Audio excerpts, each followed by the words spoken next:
کہ حضرت کیا پسند کریں گے؟ اس نے کہا میں اس وقت میں چائے پیتا ہوں. سبحان اللہ الحمدللہ ماشاءاللہ یہاں تو ہر وہ سودا بکتا ہے. تو اگر چائے مل جائے.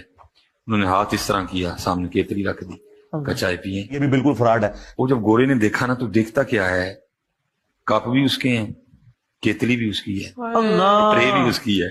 دیکھو بابا جی کو پتا ہے, منو نہیں پتا, تو میری فیلڈ نہیں ہے نا. اس نے کہا حضرت پیوں گا بعد میں, ذرا تھوڑی سی اجازت دیں. اس نے جا کے نا اپنی بیوی کو فون کیا, کلائمیکس ابھی باقی ہے. اور کہتا کچھ عجیب ہوا ہو. اس نے کہا عجیب یہ ہوا ہے, تم تو تھے نہیں, اس وقت ہم دونوں بیٹھ کے چائے پیتے ہیں. ٹھیک ہے سمجھ گیا. میں نے اسی طرح چائے بنائی, اسی طرح کیتلی میں چائے ڈالی, کپ رکھے, کرسیاں رکھی, ٹیبل رکھا, میں بیٹھ گئی, تم نہیں تھے.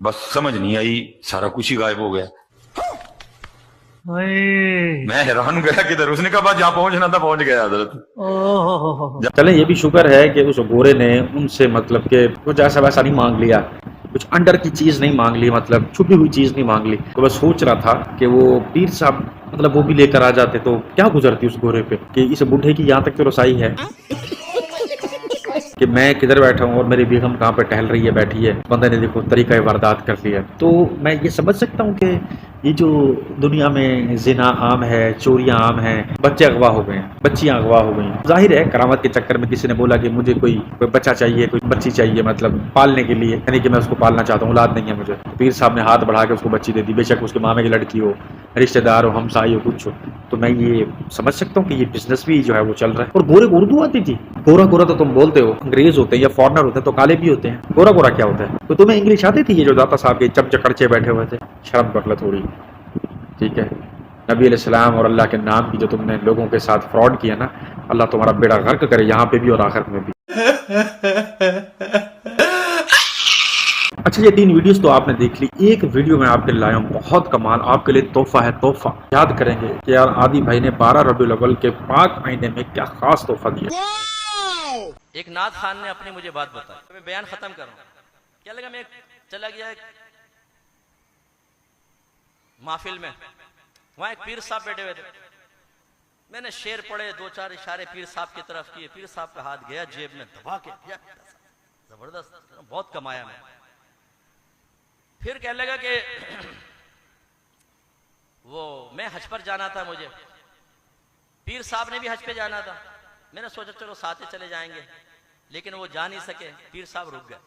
تو میں چلا گیا حج پر, واپس آیا, اسی جگہ نعت خوانی ہوئی. میں نے کہا چلو آج بھی پیر صاحب ہوں گے, تھوڑے 2-4 اشارے ہوں گے تو اچھا مل جائے گا. لیکن میں وہاں پہنچا تو وہ پیر صاحب تھے ہی نہیں. اچھا جی کوئی بات نہیں, تو وہ پیر صاحب تھے ہی نہیں. کہنے لگے یار میں نے سوچا, اب مجھے بتا رہے تھے, کہنے لگے میں نے سوچا کہ اب پیر صاحب ہوتے تو بڑا مسئلہ, بڑا مزہ آ جاتا, کمائی اچھی ہو جاتی. کہنے لگے ایک دم میرے ذہن میں آئیڈیا آیا. میں نے ان کے ایک مرید کھڑا تھا, اس سے کہا کہ پیر صاحب کو مبارکباد دیجیے گا, ماشاءاللہ ہم نے ساتھ ہی طواف کیا تھا اور سرکار کے روزے پہ ساتھ ہی حاضری ہوئی تھی. مرید کی آنکھیں ایک دم پھٹیں کہ یار پیر صاحب تو گئے نہیں, یہ کیسے؟ وہ بھاگا, اس نے جا کر کہا پیر صاحب وہ تو ایسا نعت خان ایسا کہہ رہا ہے, آپ کو مدینے میں دیکھا, مکے میں دیکھا. وہ پیر صاحب نے چھلانگ لگائی, چھت تک گئے ایک دم. وہ بسیں تیار کرو, 5-6 بسیں لے آئے نا, آ کے بیٹھے ہو. اس نے کہا اتنا مجھے پیسہ دیا کچھ حد نہیں. پھر آخر میں جب میں چلنے لگا تو پیر صاحب قریب آئے اور آگے کہنے لگے آخر تم نے فقیر کا راز فاش کر ہی دیا نا.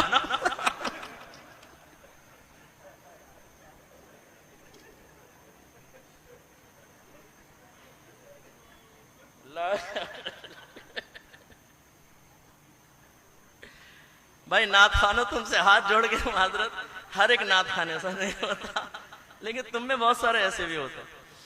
تو خلاصہ کلام یہ ہے کہ بس اللہ نہ کرے, نہ میں نعت خانی کا مخالف ہوں, سنی ہوں اللہ کے کرم میں, ہمارے رگوں کے اندر نعت خانی ہے.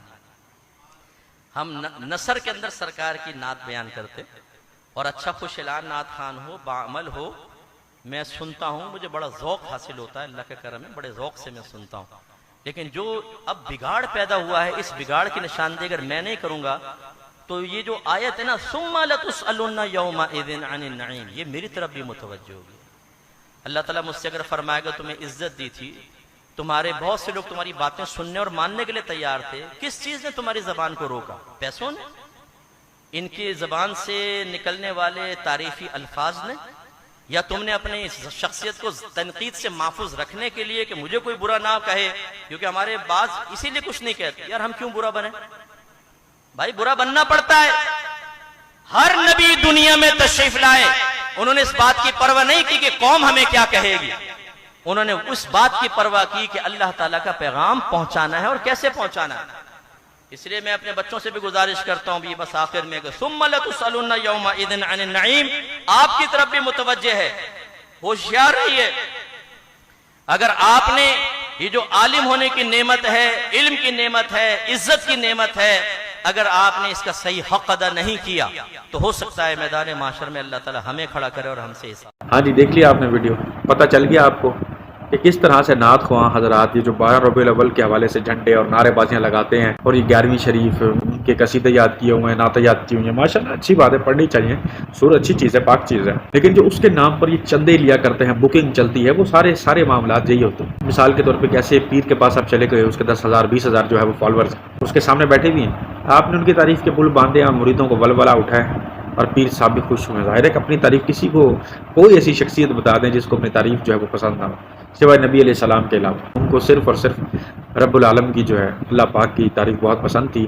آپ کو تو کوئی سجدہ بھی کرتا تھا تو آپ اسے منہ پھیر لیا کرتے تھے اور ڈانٹ مارا کرتے تھے کہ سجدہ صرف میرے اللہ کو ہوتا۔ توحید پرست تھے نبی علیہ السلام، الحمدللہ ہم اس نبی کے ماننے والے، وہ قبر پرستی کو پسند نہیں کرتے تھے۔ تو یہاں پر جب پیر صاحب کو پتہ چل جانا کہ یار یہ نعت خواں میری بہت زیادہ تعریف کر رہا ہے میرے ہی مریدوں کے سامنے، تو وہ ایک دفعہ ایسے ہاتھ اٹھاتا ہے اور بس پھر میں کہتا ہوں وہ 2 ٹکے کا نعت خواں جو ہے نا، تو 3 4 یا شاید اس سے بھی زیادہ لاکھوں کا مالک بن جاتا ہے صرف چند لمحوں میں۔ ولی اللہ کا مطلب صرف اتنا ہوتا ہے، اللہ کا نیک انسان ہے، کوئی نماز قضا نہیں کی، بالفرض قضا ہو بھی گئی تو کوئی گناہ نہیں، کوئی موت نہیں آ جائے گی، انسان ہے، ہو جاتے ہیں معاملات۔ امید کرتا ہوں آپ کو ہر چیز کی سمجھ آ چکی ہوگی، میری کلیئرفیکیشن کی بھی سمجھ آ چکی ہوگی، ایکسپلینیشن بھی آپ کو سمجھ آ چکی ہوگی۔ تو یہ ویڈیوز آپ کو کیسی لگی یہ کمنٹس میں آپ نے ضرور مجھے بتانا ہے۔ رکھیے گا، بہت سارا خیال دیجیے گا۔ ٹیک کو اجازت، اللہ حافظ۔